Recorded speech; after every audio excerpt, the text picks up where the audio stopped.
It's iron sharpens iron, that old cliche, but it's true. And competition will only bring out your best self. And it's the same thing with content creation. Yeah. I'm seeing this world explode, the podcast world explode, yourself included, and now in this space. And it's just, it adds to that fire. It adds to you wanting to be your better self. And if you were just kind of skirting along and you were the only person doing it, you would only get so much out of yourself versus, having a new influx of an infusion of energy and creativity.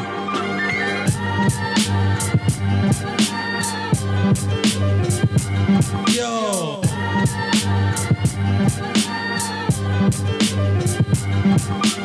Hey, man.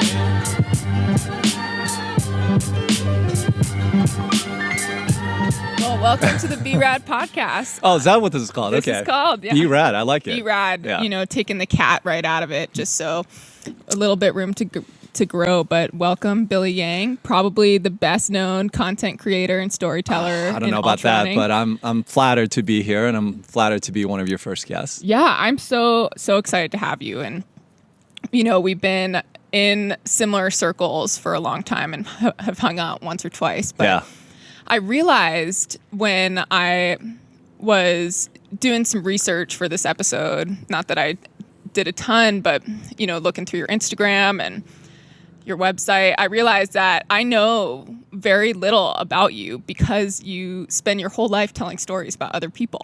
Yeah. I definitely prefer that versus talking about myself, but it's something I've kind of grown accustomed to and become a little more comfortable putting myself out there a little bit more because, I guess it's just good for the brand, and I feel like I could kind of represent the middle of the packer, sometimes back of the packer, very, very, I don't know, like maybe on a small enough field, I could get the back of the front of the pack.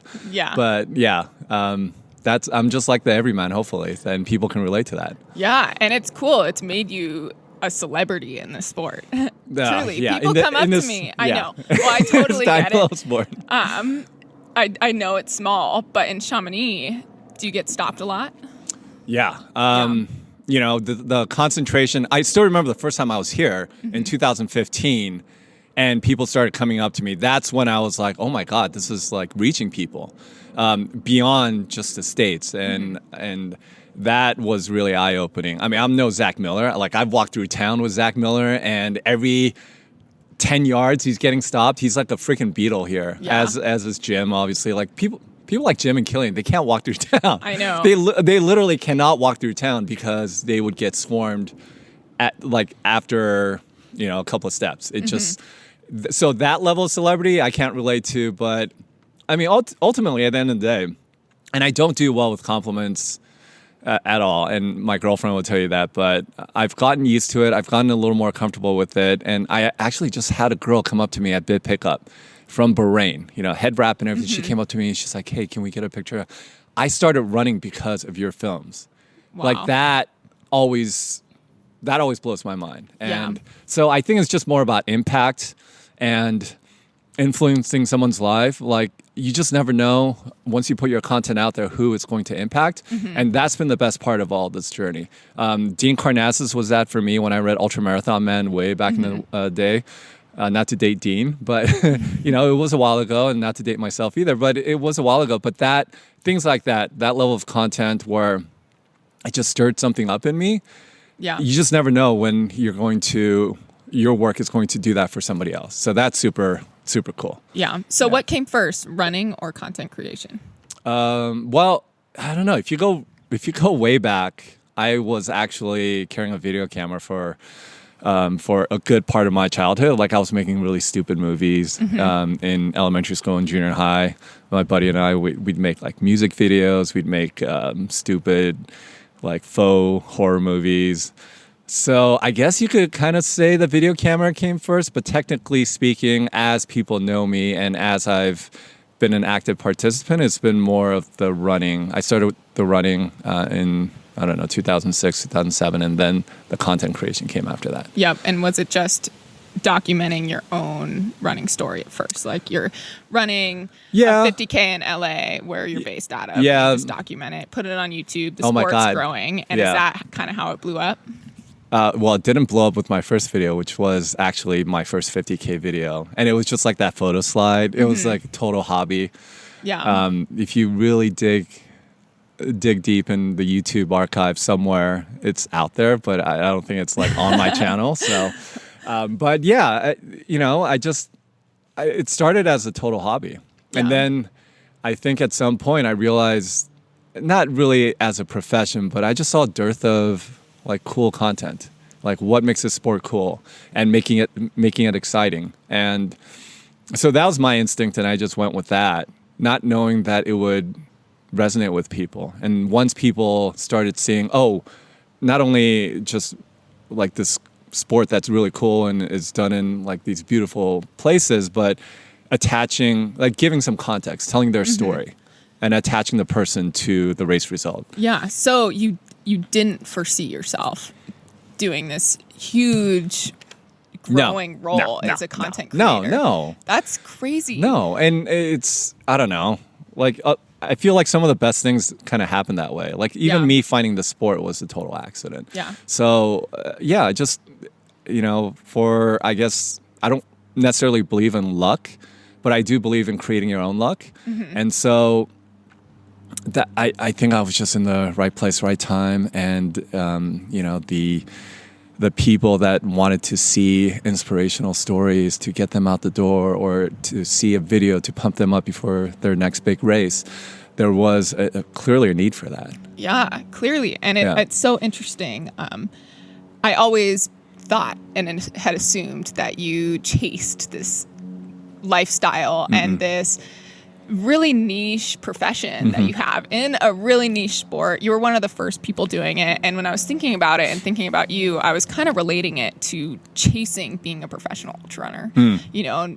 Back 10 years ago when I had made that goal, and I don't talk about that often, but I was getting into the sport, running with Luis Escobar a lot, who'd also made a career somewhat of it in the ultra running space. And I wanted that.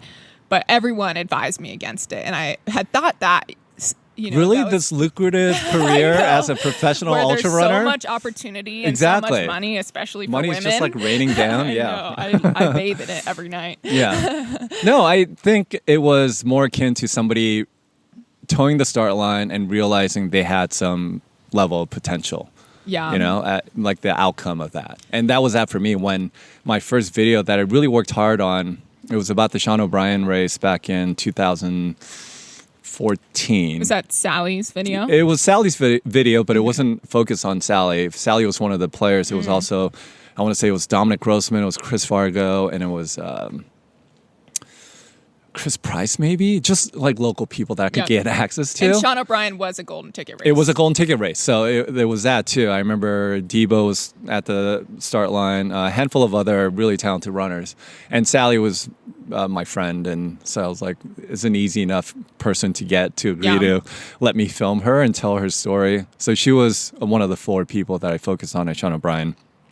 And as luck would have it, she got the golden ticket.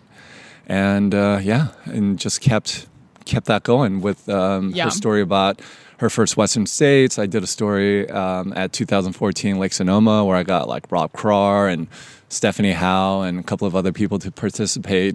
Like so super all nervous. of this started at that Sean O'Brien. Whole, and then was 2014 the day you made Western Time. Yeah. About the Sally McRae's day at Western States. Yeah. Wow. And so, what were you doing for work at that time? At the time, let me see. I was helping out at our family business. We had a liquor store in like the West Hollywood, Beverly Hills area. And that was in our family since like 1985. So my dad passed away in 2004 and I was working a marketing job before that. But when he passed away, I had to make this really pivotal life decision of like, do I take over and run the family business, take care of my mom, or do we shut it down and I continue on with my marketing job? But it was very unfulfilling. I was just punching in and out. Like imagine me working like behind the desk doing a marketing job, and that's what I did. I kind of I was a marketing analyst, I guess, like crunching numbers and forecasting and doing all that exciting stuff. Yeah, yeah. No, I mean it's not to like disparage it, but it just wasn't for me, and I never found purpose in it. Yeah, and at least helping my mom and helping the family, I found purpose in. Yeah. So I was doing that at the time, and then once running into the picture, and then the content creation, then I was doing that as a side hustle. Mm-hmm. Yeah.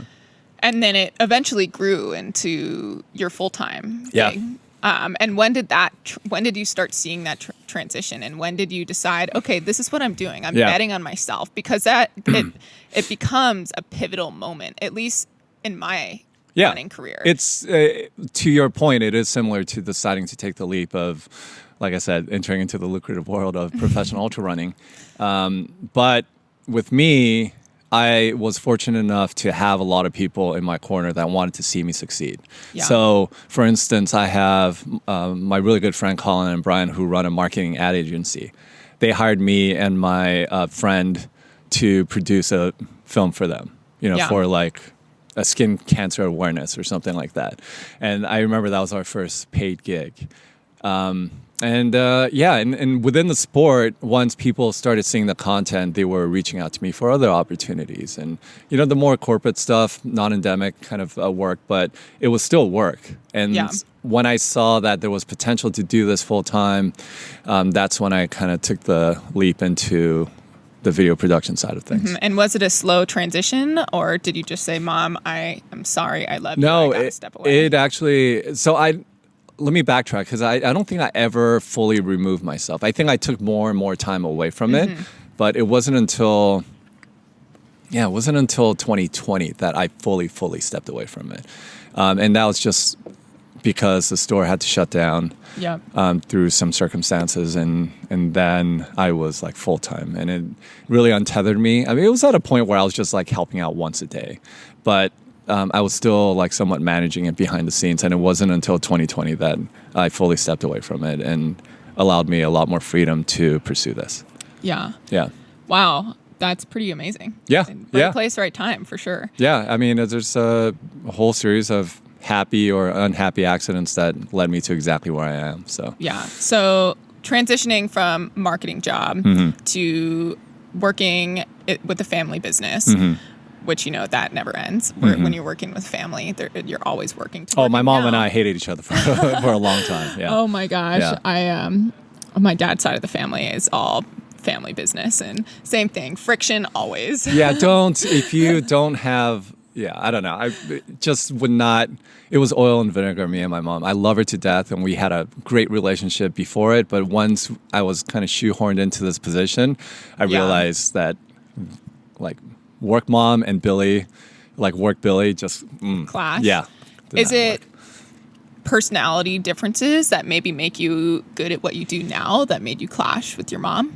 It was all the reasons that drove my dad crazy about my mom, honestly. She's just so funny. A little irrational and a little too, I don't know, just, I don't think it was ever her thing, but she was also forced into it. So it was just, it was just oil and vinegar. Perfect. Yeah. So now and we get along great now that it's behind us. Well, 2020, little blessings in a hard year. Exactly. Yeah. So you spend so much energy telling stories about other people. And I know you tell a lot of stories about yourself too, which is pretty amazing. And I imagine that helps you stay balanced and keep goals for yourself instead of pouring all your energy into other people's goals. Do you have trouble with that?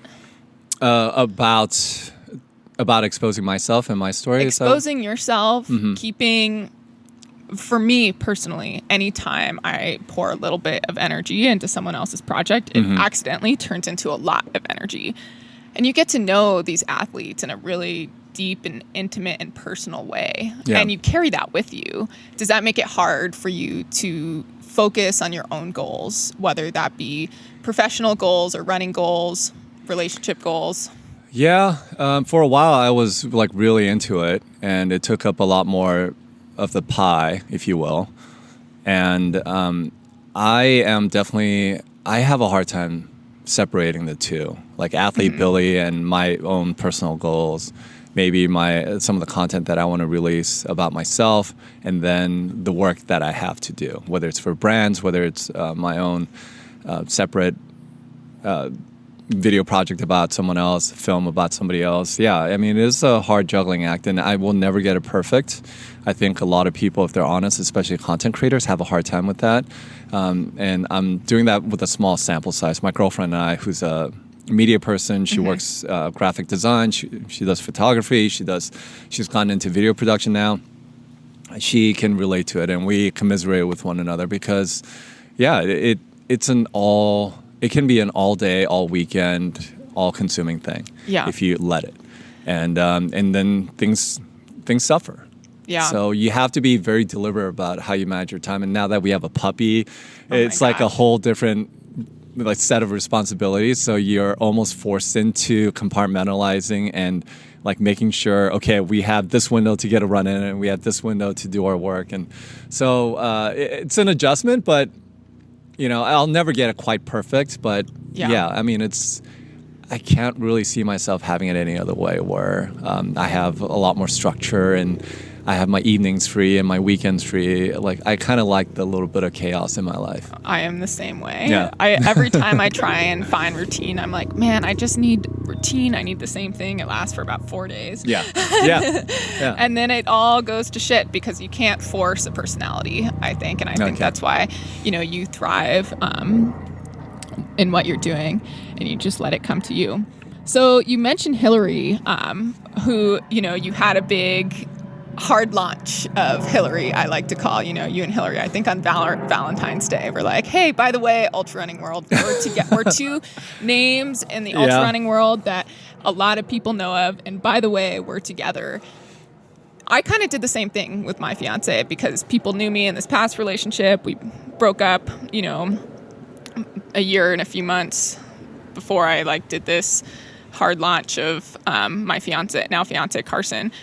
What's that like for you do you feel responsibility to be public with your fans and followers? No. Or is it just because that you wanted to be authentic in your life? Yeah, so I love this question because I'm sure Hillary, if and when she listens to this, will be grinning and cackling, because it was a point of contention. I am a more private person, and once it started becoming evident that I basically found my partner in not only in my personal life, but my adventure partner, my creative partner, then it started becoming, okay, well, I can't just keep sweeping this under the rug, or I can't keep pretending like I'm not with someone. And it's not for any other reason other than that.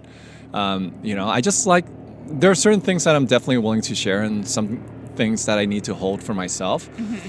But I'm obviously, when I decided to put myself out there in front of the camera more, that it did become a part of my, not responsibility per se, but just a part of the story. And finding a partner, especially somebody like Hillary, who is so, I could go on for half an hour about how incredible she is, but it became pretty obvious after a while that it just you can't keep hiding her. You can't not tag her, in certain posts. So I said, fuck it. Here it is, world, and I'm happy. Yeah. I totally understand. I did the same thing. I felt kind of shisty. I felt like I was hiding something. And I kind of was.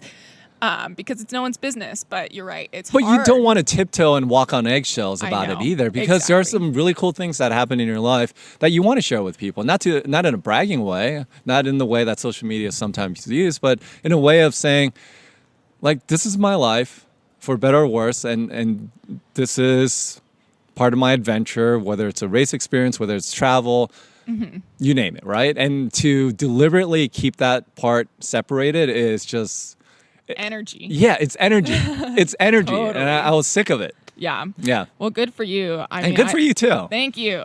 Yes.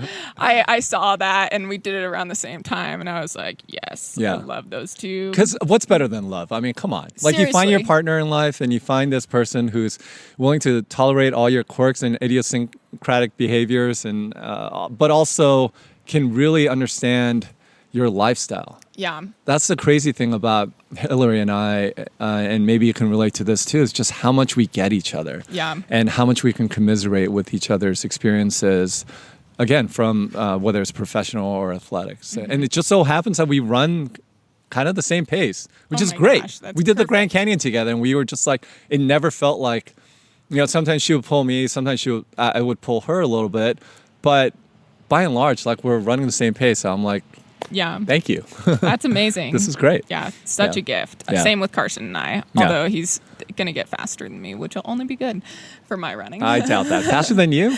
Maybe. Yeah. Maybe. I think we'll have different strengths. Yeah. Well, I'm just getting to know Carson, so yeah. The world is too. So pretty cool. Look at that big grin. I just want to ask one more little juicy detail. Actually, I have a few more questions about Hillary and your dynamic, but I just want to know how that started. You guys live on.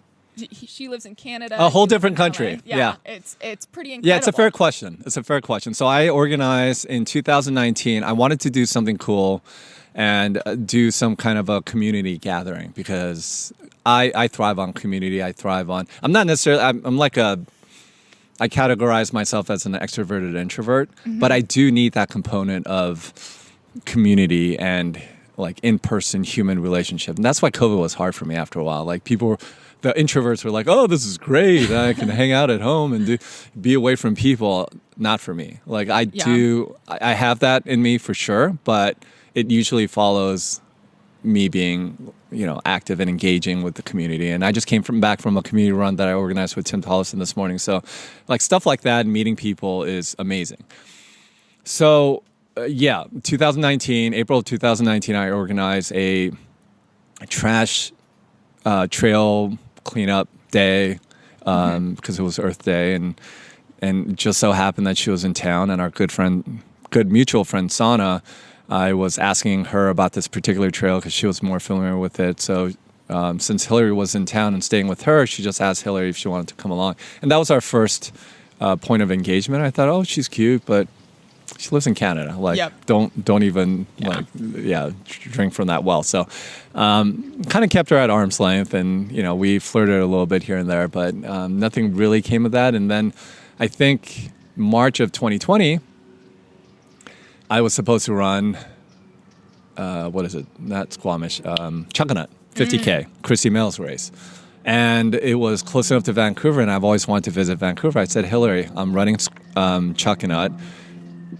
What do you say we meet up and hang out afterwards? And she was like, cool. And then COVID happened. And threw all those plans out the window. Chunkanut was canceled, and border crossing was an impossibility. So that never happened. But we still just kind of kept in touch. And then it wasn't until last year at Hard Rock when things opened back up again. Both of us were craving that community and found a reason to both go to Hard Rock. Not necessarily to meet up with one another, but it just so happened that, we ended up hanging out, like me, her, and Zach Miller, and our friend Jeff Allen. We just kind of ended up camping and hanging out, and then that's when we fell in love. Yeah. And then next time you were in Silverton together, you adopted a dog together. Is that right? Yeah, on our way to Silverton. So we were going to make this. We had all these lavish plans of like, we're going to go back to the place that we re-met and fell in love, and adventure. And she signed up for High Lonesome 100. Oh, that's right. That was a week after Hard Rock. So we had all these lavish plans of we're gonna car camp, we're gonna tag peaks together, and then we're gonna get you acclimated for High Lonesome. Second day, we're almost at the Colorado border, just outside in Arizona, and we're leaving our campsite where we kind of broke up the drive, and we're driving out and we see these two dogs on the highway, crossing the highway. We think they're animals, like feral animals, maybe a fox or something, and then we get close enough and it's a puppy and a grown-up dog. And I just released a video of it yesterday, and it's just, if you want to see the cute, in my humble opinion, the cutest dog ever, the cutest puppy ever, that was Charlie. And he comes wagging his tail, and he comes over to us, and I'm a little like reluctant to touch it, but I did, and he was super just full of love, and the other dog, unfortunately, was not. And we just spent hours, like the next several hours. We're talking like 6-7 hours just trying to, we fed them, first of all. And then we were trying to coax the second one into the car to take them to the hospital, to take them to the vet and make sure they were treated and looked after. And unfortunately, the second dog just would not come and eventually ran off. So we're like, what do we do? And we had Charlie, took Charlie.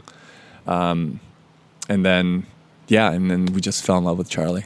So Charlie Salami is now it's a perfect in our care. Yeah. I got to meet Charlie Salami a few weeks ago at Never Summer. Yeah. I was in love. he is pretty damn cute. Oh my God. Total little ladies man too. Curled up right in my lap like I'd known him forever. Oh, he's got these paws. Yeah. I love it. Gosh. I love it. Yeah. So cute. So you guys are both content creators and both athletes, and something that I think comes up, it's so amazing to understand each other's lifestyle and to be able to work together too. Do you guys have plans on collaborating at all? We have. Yeah. She actually, so, when I talk about how she kind of completes me in a way, as cheesy as that sounds, she is really good at some of the things that I'm not so good at, like the graphic design and whatnot. So she's definitely helped me out in the past. Like when I made the film about Anton last year at Leadville, when I've done some of my personal projects, she's helped out a ton. So nothing like a big film in the works yet, but I did encourage her to start her own YouTube channel. I do think that female content creators are sorely needed in our sport in particular because it's so... what is the ratio of like participants? And I think it's even less that of like the media personalities. So I don't know. This has been a point where I've been trying to get better at telling more stories of the underrepresented, in this case, females. And that's why I created Life in a Day. That's why I want to create heroes for females in particular. And I think that's kind of the longer answer to all of this, but I do think that when I see Courtney out there and I see somebody like these like young girls who see a Courtney or see whomever out there crushing it, that will create the future generations of female trail and ultra runners. So that's something that we definitely see eye to eye on, and she's trying to do that as well. So I hope that people follow her and follow her journey as a content creator too. But I think we work well together, so I would definitely love to see some opportunity come about where we produce something together. Yeah. So you mentioned that her strengths are, cover some of your weaknesses. Yeah. And I got a lot of weaknesses. Yeah. We all do. Yeah. Don't you worry. Do you find that it makes that dynamic, there's a lot of potential for friction in a dynamic like this, where there's two high-powered, super talented people, not only in the same sport, but in the same field in the same sport, competing for jobs, competing for, different styles. Do you find that having those yin and yang strengths and weaknesses help ease some of those potential areas for friction? Yeah, I can't see friction ever happening. And you know what? She is my biggest supporter, and I am hers as well. So if it ever came down to a point of like competing for the same job and me losing out, I would not care one bit. Cool. Yeah. It's like, still in the family. Baby, like it's gonna come into like funnel into the same, not necessarily the same bank account, but like she is a very generous person. Hopefully I am too. So I can't imagine that will ever be a point of friction. But there have been times when I forget that she's also my life partner. Yeah. And when I like need something, I have been a little bit short, maybe shorter than I should have been. So there have been instances like that where I'm like, okay, well, you can't talk to her like a employee or like somebody you're contracting. Like and that's not to say I'm necessarily a bear when it comes to that, but other than that, there really hasn't been any creative friction points at all. It's mostly been supportive. Yeah, that's amazing. Yeah. And a lot of potential for really cool content to come out from both of you. I hope so. Yeah, that is a hope. And like I said, we try to be candid with one another in terms of creative feedback, because it's very subjective, right? You never know what you have. Yeah. And if you want to create the best content, you want to be forthcoming and honest with your partner. You don't want to sugarcoat and like, oh, this is great. Everything you create is great. Yeah. You're so right. Yeah, and you want to be their partner and you want to champion whatever they're doing, but you also want to make the best possible product. So yeah, I definitely try to keep that in mind, and we always try to front load it with, hey, just so you know, I love you, but that like I would do it this way, you know. Yeah. And do with that what you will. Yeah, that's huge. And that's something that, Carson is a huge part of this podcast. And it's something that I'm super passionate about is growing this podcast. It was a little bit awkward for me at the beginning when you yelled at him and started throwing things at him about I know. I do beat him occasionally, but we've known each other a long time. So no, you guys seem very sweet. Thank you. But, figuring out that dynamic, I'm like, how was that? No, tell me the truth. you know, because high performing people, I feel like we're hard on ourselves too, and need to hear that constructive criticism before we can hear the compliment and the good. Yeah. And again, like, you're just trying to make the best thing possible, and it's not going to help with sugarcoating it and not telling the truth. Totally. Not the blunt truth, but some version of the truth that will make a better product. Critiquing is what I like to say. By the way, I'm so happy that you're in this space and you're launching this podcast, because I do think that, I the more people, the better in this, into growing the sport, but also in particular a female voice, and your perspective, I think, is really cool. Thanks. So I just want to personally say, as a fellow content creator now, I can say that it's really cool to see you launching this. Wow. I have just the biggest smile. That means the world from you, especially. I have talked about this a little bit, but I started, this became a vision when I realized that I struggled with the grid posts. I couldn't be a good representative for ultra running in those good grid posts. They take so much energy from me. I feel like I'm only telling a fraction of the story. And that made it really hard for me. And my best way to connect with people is through conversation. I love these conversations. I'm a total social butterfly. Like you, I need to retreat after a lot of it. I cannot be in Chamonix right now. We're a few days before CCC, and you're racing OCC tomorrow. Yeah. I was there for like 20 minutes and needed a breather, but thank you. It's an extreme example, but I totally get it, and I know what you mean. But for whatever that means, I'm glad you're embarking on this journey, and hopefully it'll be a long and fruitful journey. Yeah, I've got a lot to learn, and I'm having fun just playing around with it, but I really hope it grows. The vision is, it's starting here in Chamonix, but the vision is to take the van and go to different places and do mostly in person, travel, train. Can I ask you, so I'm used to being the person asking questions. Who are your... I don't know if heroes is too strong a word, but who are your influences in launching this podcast? A lot of comedians, to be honest. I love comedians. Yeah. So tell me some of yours. I don't listen to a lot of running podcasts because it's been in my space my whole adult life. Yeah. I've been in this sport my whole adult life, and I did when I first got into it. And now, especially that it's my career, and especially since Western States, I just had to take a step back. It's weird when you listen to a podcast and all of a sudden you hear your name dropped in whatever context. Sometimes good, sometimes bad. I got stories about so tell me some of your podcasts. So I'm curious. My favorite podcast of all time is Kill Tony. Tony Hinchcliffe? Tony Hinchcliffe. Okay. Have you heard of that podcast? I've heard of it. I'm not an active consumer of it. You have to. I pretty much exclusively listen to comedy podcasts. So that's the one podcast that you will not miss a single episode. I will not miss a single episode. It's a panel of comedians who basically roast new comedians trying to do a new minute. So it used to be hosted at the Comedy Store in LA. Yes. Okay, I actually know this now. He brings on other people, and it's super... I've seen some of the YouTube clips. They're super awkward and brutal. I'm such a fan of that brutal honesty. Yeah. And, we are in this time of change where there is a lot of growing pains. And, sometimes it's very taboo to say certain things. And for good reason, I'm all for that.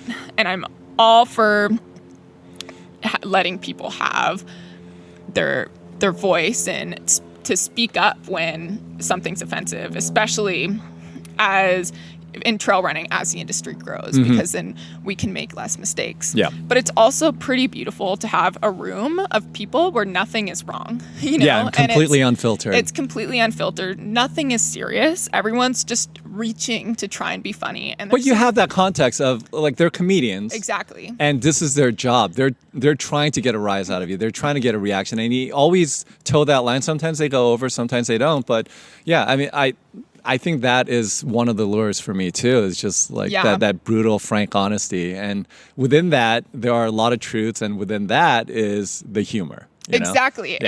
And it's new comedians reaching for this humor. And it's crazy and it's wild and it's fucked up, to be quite honest. Yeah. But you just have to take it in that lens. And I think it makes me funnier as a person. I am a huge fan of comedy, so I like to sprinkle little things here and there when I can.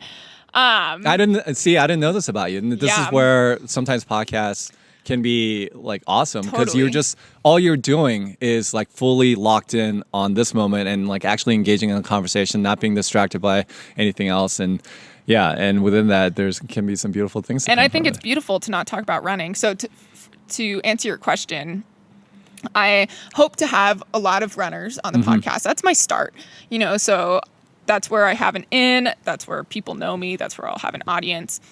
But I mostly want to talk to high performing people. And I'm so intrigued by the performing arts space. That was going to be what I went into if it weren't for running. If running didn't grab my heart, performing arts did. So whether that be comedy, music, acting, I thought I was going to be an actress, So. I thought I was going to be an actor. My dad did too. Yeah, LA. Yeah.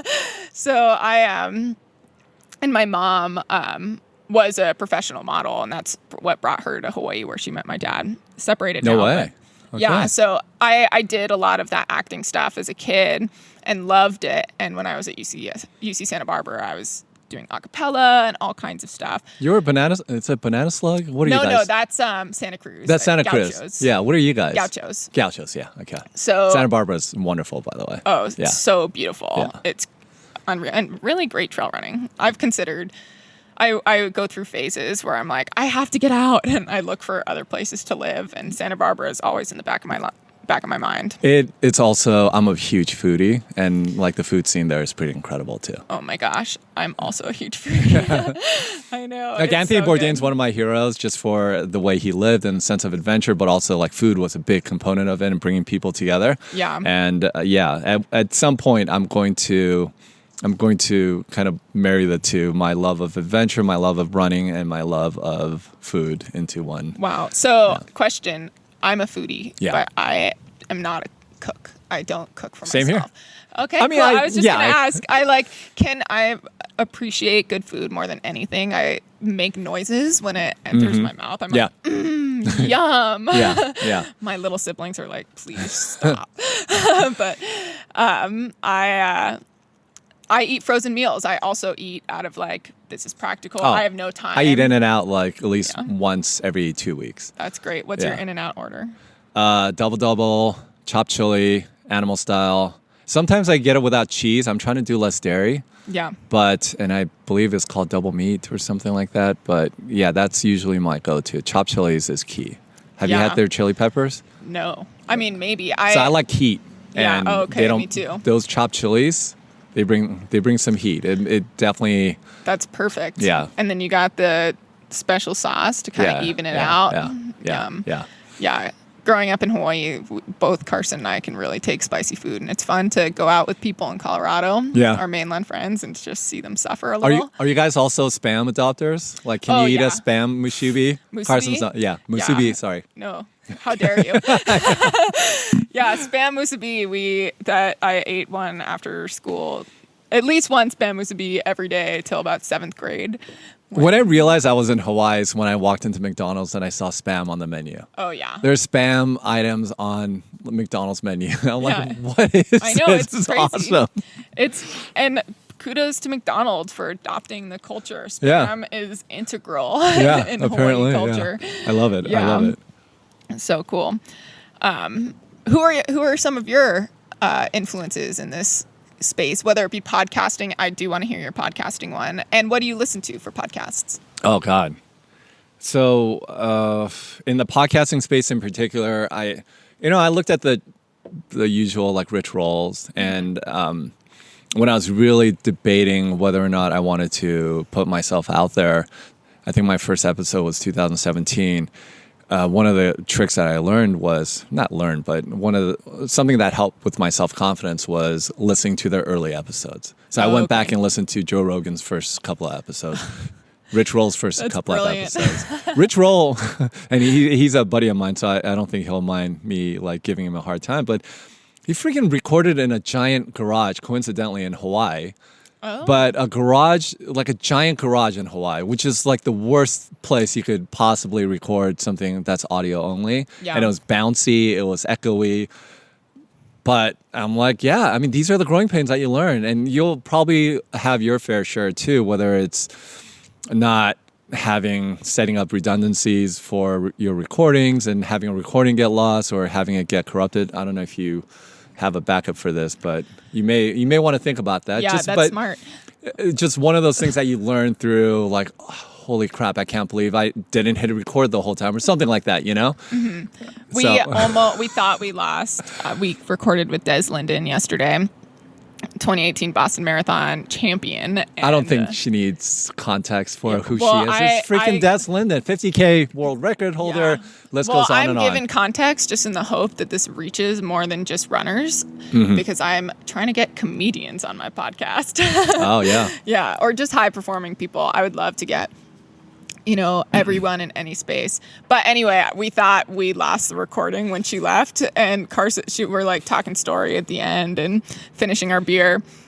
And Carson's having an internal panic attack because he thinks he lost the recording. Yeah. Luckily we had it, thank God, because how do you be like, hey, Des, just kidding. Hey, do you want to come back and replicate this conversation? Yeah. By the way, way to come out of the gates with Des Linden. My God. Yep.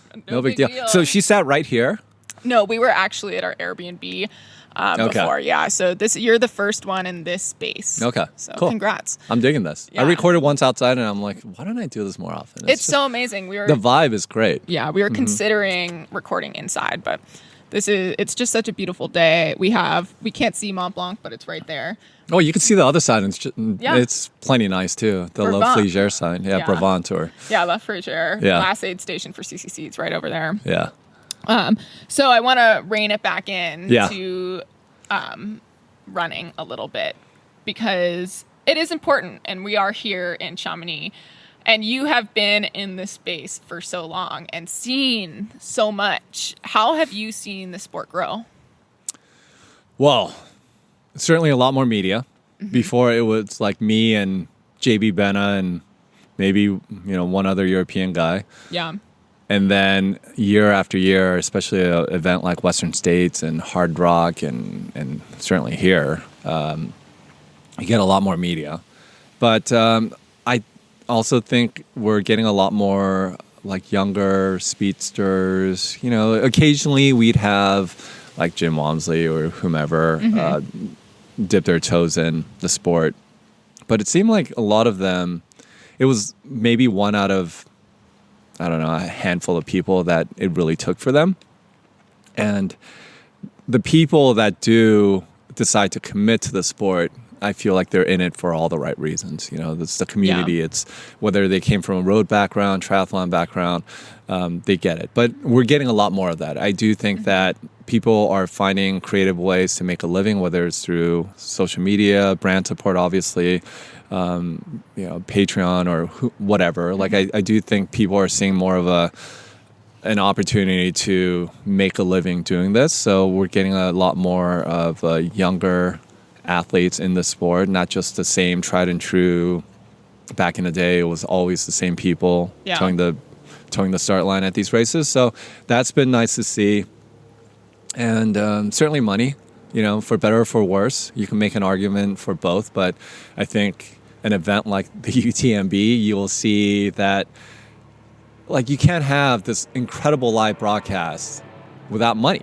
Yeah. You just can't. Like the math doesn't work out. And you're right. Ironman partnerships, and again, like I'm not gonna take a stance here and debate the merits and some of the problems with money being infused into the sport.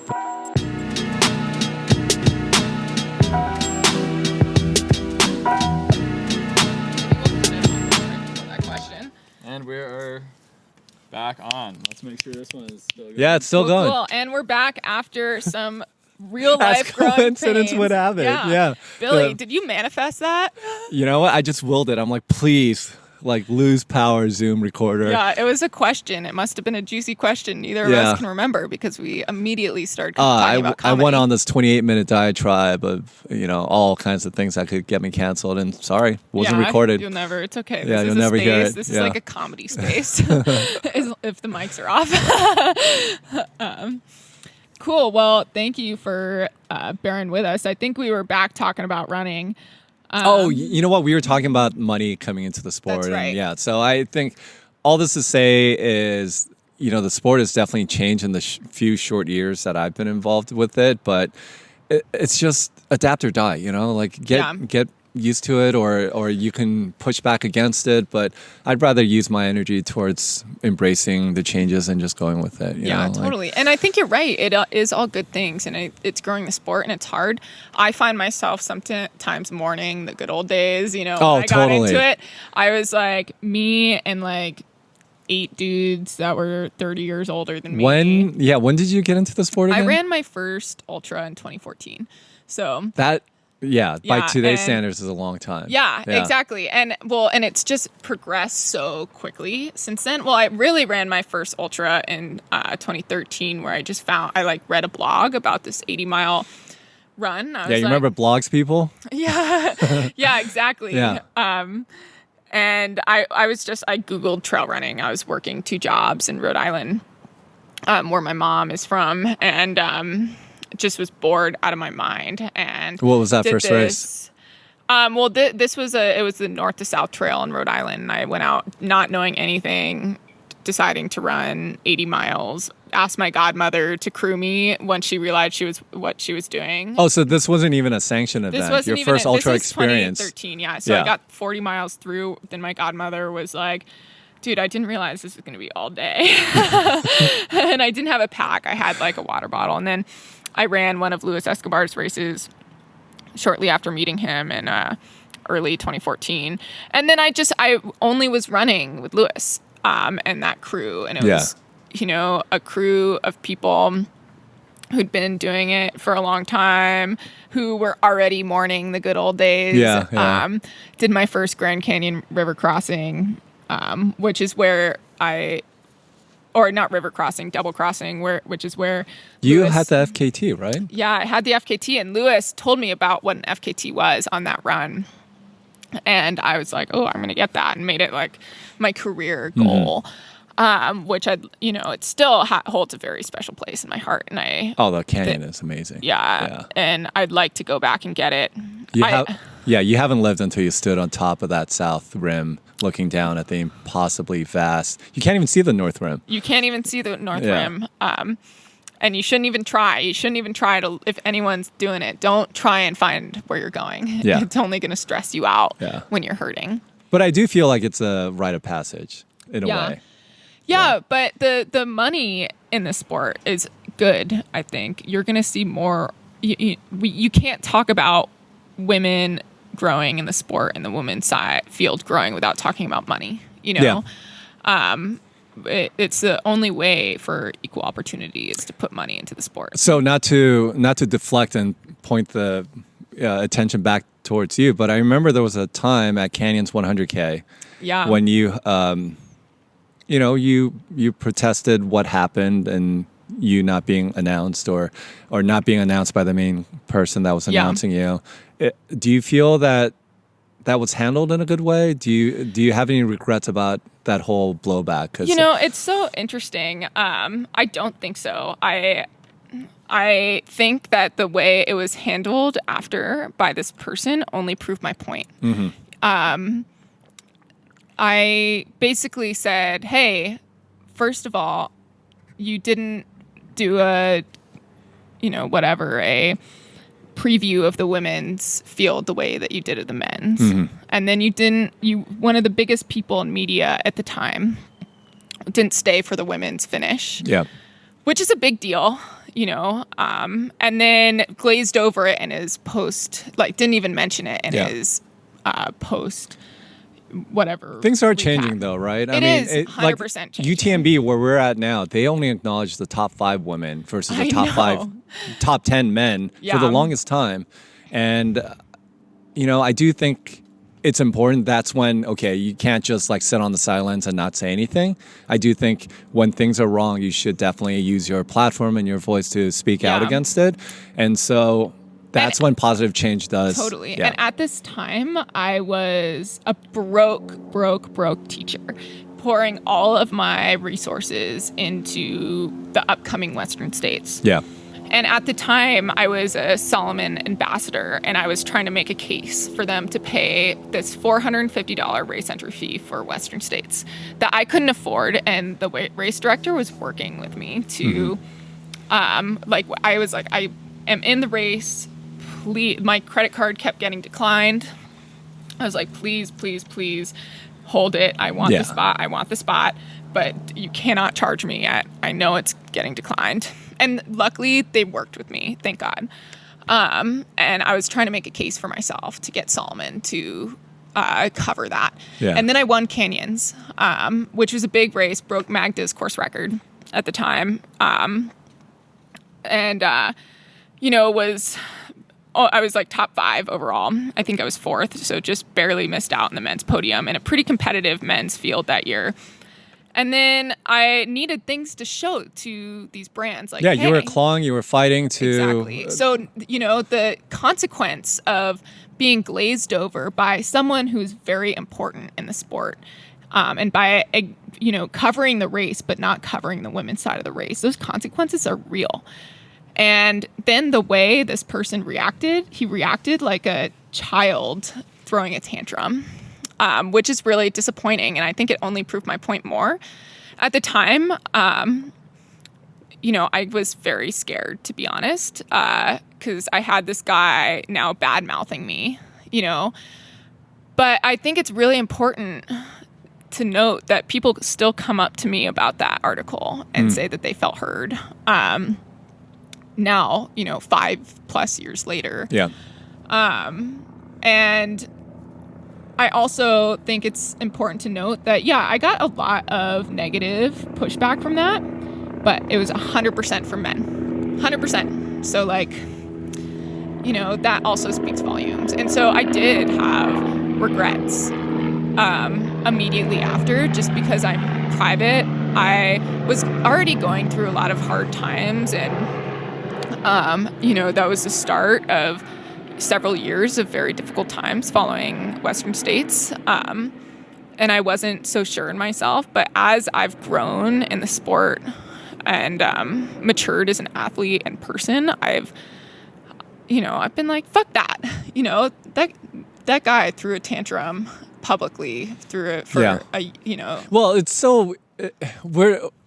We're so kumbaya sometimes that anything will create shockwaves. Like, I don't think it was maybe zooming out that, maybe that much controversy should have been wrapped up in it. You clearly had a grievance. He aired it. He had his perspective, whatever. Yeah. But, it was just so polar opposite from what the sport generally is. Everything's hunky-dory and everything's great. And I guess, with you in particular in a male-dominated sport, it can feel like, oh my God, did I do the right thing? Did I just screw up my career? So I totally get that, and it sounds like you had other things going on. But I do think that if it is something you're clearly passionate about and you have a platform, by all means use it. And if that's going to enact change in a good way, I see bring it 2 on. more growing pains. Don't worry. Yeah. Well, the filmmaker in me is like, Yeah. oh, this probably just ran out of battery. No, it said, for mine, it said too hot and then shut off. Oh, really? Yeah, so we had some GoPros with some content, you guys. But Sorry, guys. Luckily, we got a backup camera with Carson. Yeah. You don't need a close-up of my face anyway. Yeah, we actually are going to zoom in on your face. I'm very sleep deprived. I'm probably like carrying bags and bags under my eyes. This is the truth of racing in Chamonix. You're tired the whole time, a little bit stressed, maybe some GI issues. So what would you tell a new runner? And this is, getting into this bit. What would you tell a young cat getting into this space now? I feel like you kind of know who I was then, just being in media.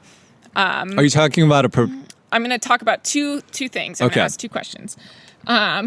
Super ambitious, super excited about the sport, trying to grow in whatever way I can, really hungry for races and to do my best. Potential professional, you're talking about. Potential professional. We're not talking mid-packer. Yeah, I knew I was good.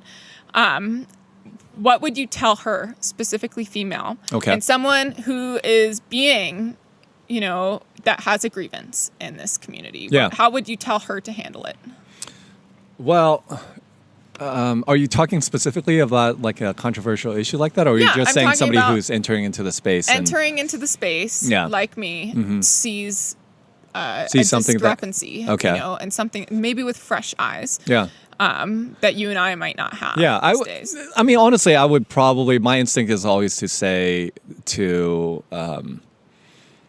maybe take a step back and not let anger, your reaction, be the voice. And if after the following day you still feel the same way, by all means, like speak your mind. Totally. And this is not me trying to censor anybody, but I'm guilty of it too. Yeah. I can be very, very reactive to whether it's something in the news or something that somebody tells me. And I think the most important thing we can ask someone else is, what did you mean by that? You're right. Behind the scenes, not necessarily publicly. And if they're still defiant and if they're still unwilling to be conversational and expand upon it. But I don't like so much of the world's issue right now, especially over social media, where the conversation's not actually taking place. People aren't saying, what did you mean by that? They're just like immediately trying to either cancel them or assume the worst. And that's been super concerning to me about the past couple of years. Yeah. Is how social media can, just as easily as it can lift somebody up, it can demonize you in the blink of an eye. Do you think that's evening out at all? Or do you see it escalating? I hope mean, so. Going back to the comedy world, I have seen it in the comedy world even out. And almost, the pendulum swung because comedians are like, fuck this. Yeah. I'm going to say what I want. I don't care if I can't. Yeah, they're eschewing lucrative deals on Netflix and being their own content creator. And that's also, not to divert from your question too much, is if somebody was to start out in the sport, especially females, I would say create your own content. Like get your story out there, get your perspective out there, your point of view. And this is why I've said to like at least a couple of brands, like, you should encourage content creation. Give them GoPros. Have like a media session, as part of your athlete summit. Just figure out a way to be a little more fully formed, 3-dimensional, and not just a cover photo, for the latest shoe. So you're right. Yeah, I don't think they use athletes correctly, and that's been a point of contention. That's where I guess media people, if you see an opportunity to lift somebody's story up and I don't know, just make them a freaking person instead of like, you run fast. Exactly. Big whoop. Someone at Brooks last night, my sponsor, said, we aim to create stories that are inspirational, not aspirational, meaning, you can aspire, you can want to be a Killian. You look at Killian, you're like, man, I wish I was that fast. But you're not realistically ever going to be a Killian. There are very few of those. But connecting to a real person, showing the story behind someone going through these really hard real life challenges, that is inspirational. That is something that you and I or anyone in this field, first or last, can look at and be like, wow, that fires me up to pick up a pair of shoes and go for a run. Yeah. And I think that's something that's unique in, you're not going to see that in professional football. You don't want those guys to be inspirational. You want those guys to be, these genetic freaks. But in trail running, because we're trying to grow the sport and because it's accessible to everyone, we want it to be inspirational. And I think you do a really great job of doing that. Well, and thank you for that. And something I learned early on is that as a part of a longer feature that I made very, very early on was about Sally McRae.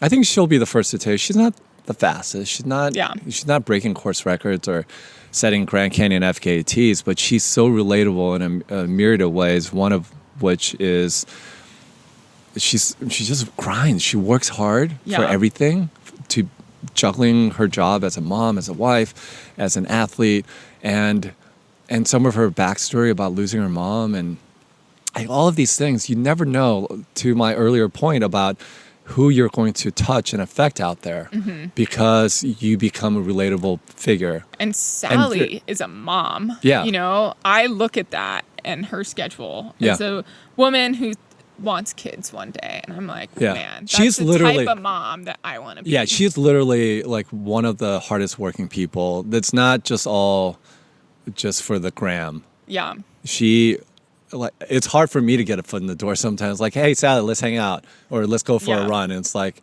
okay, maybe a month and a half from now, I can squeeze you in between 4:37 and 5:20. You know, literally, so. Hats off to so people crazy. like that can, especially moms who it is a nonstop full-time job, and you gotta find windows to.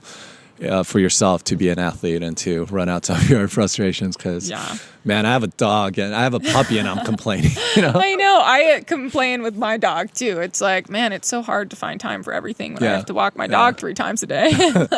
There's moms all around the world just shaking their head. You spoiled brat. But, we're coming up on quite a long podcast and our equipment is shutting down on us. Cons to an outdoor podcast. But I just want to ask, what is something that you're proud of that we, the trail running community, wouldn't know? That you wouldn't know? Oh, God. I like to think that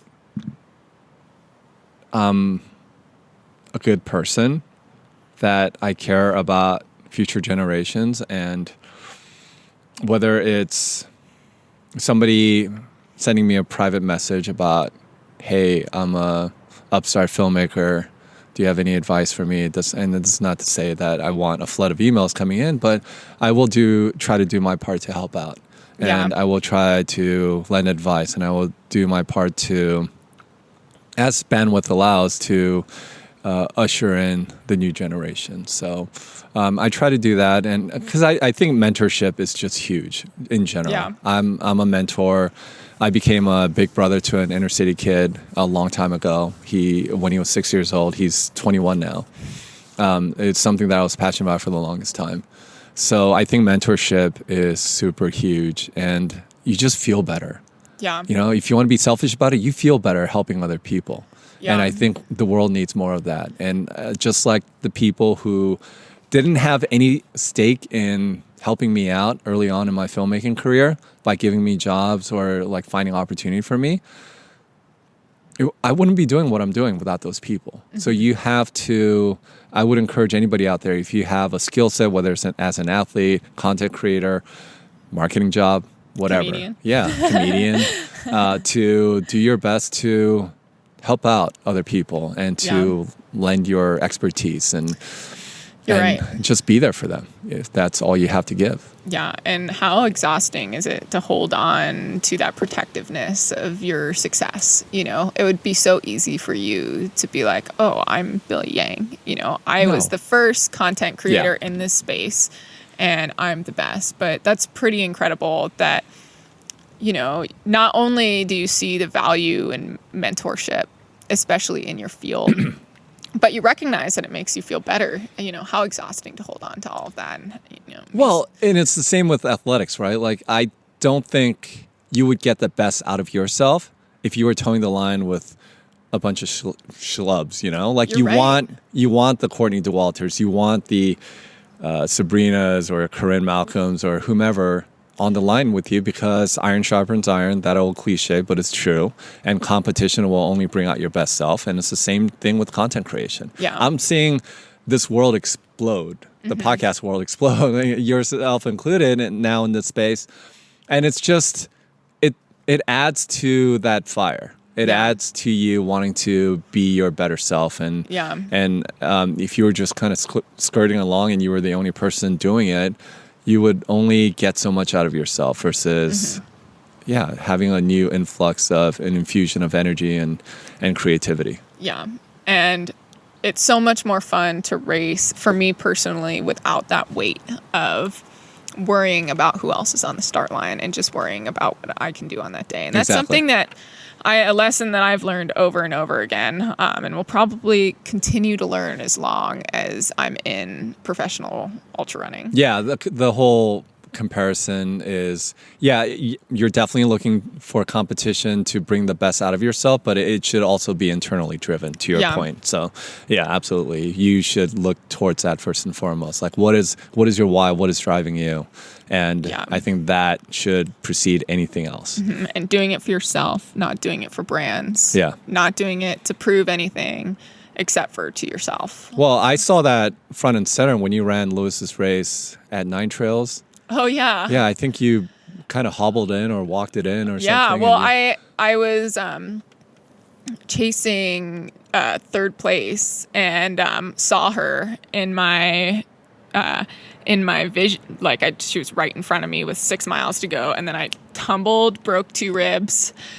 You were in tears. Yeah, I was in tears only because I thought I was being a baby. I'm like, why does this bruise hurt so bad? Then like Beverly loses leg. Like seeing a performance like that, it's way more inspirational than had you end up dropped. Yeah.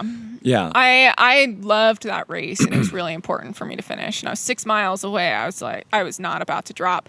And I'm a believer in that, of whenever I can finish, when I have DNF'd, some warranted, some not, just because I haven't emotionally been there. It always feels worse than, having a terrible on paper performance, but finishing the race. These things are never easy. And, falling is part of the sport. I was ripping down a technical trail. It's like 50-50 chance, Des Linden, same thing. Yeah. She's finished races that she was clearly out of the competition, either midpoint or later on in the race. Tim Tollefson more recently at Western States ran 20 plus hours. For him, for 99% of the population, would be an amazing Great day time. for Tim Tollefson. It's definitely short of his potential, but... And it gets in your ear as a professional runner because it affects your ITRA score, which is, our world ranking.